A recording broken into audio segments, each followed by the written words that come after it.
जब सुने के होई भोजपुरी गाना बस बजे के चाही गाना। हेलो हेलो हेलो कहाँ बारू हो? आ तू कहाँ बाड़ा? बाजारी वाला पंडाल में बनी। तहर आवाज बहुत कम होता। हाँ बड़ी चोंगा बजता नइखे सुना। मैसेज करो तो मैसेज। ठीक बा ठीक बा।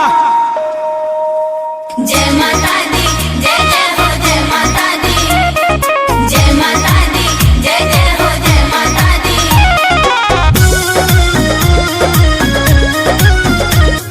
शेरा वाली जोता वाली लाटा वाली माँ।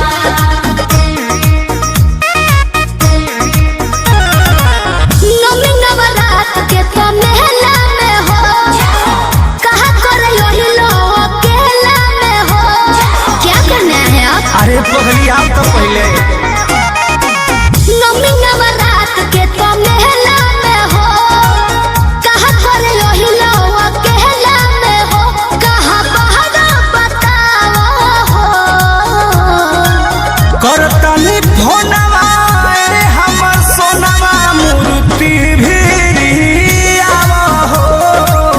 बुआ बुआ भेजले बिया मैया के चढ़ावा हो।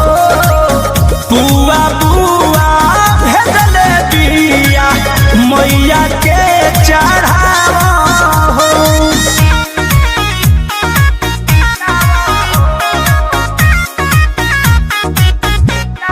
जय माँ जय माँ जय माँ जय माँ जय माँ जय माँ।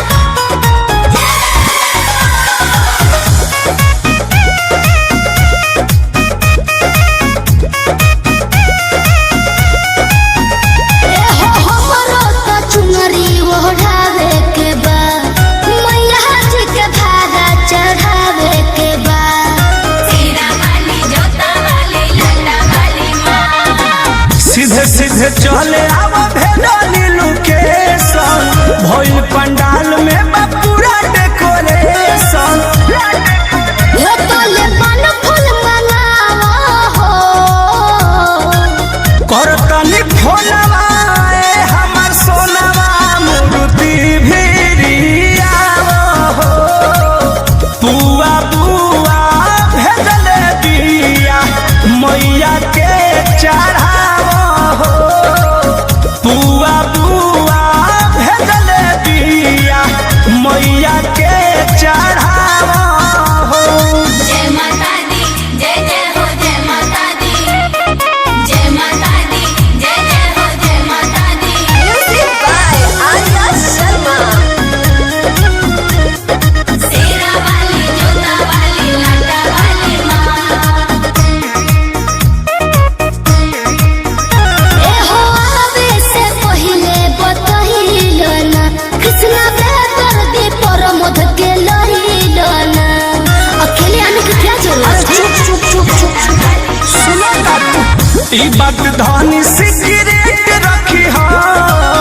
पूजा करो तुम देख रेख रखी हा। ओके जी जोनी जिया डरावो हो। करो तनी फोनवा ए हमर सोनवा मूर्ति भी आवा हो। बुआ बुआ भेजले बाड़ी मैया के चढ़ावा हो।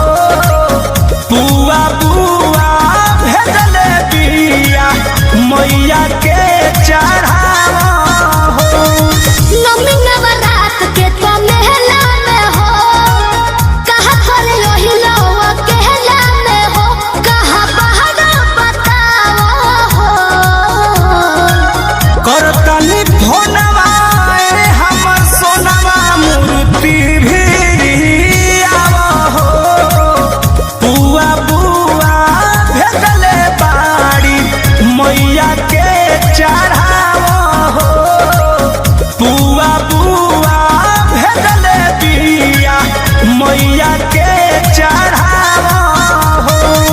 आके चढ़ावा।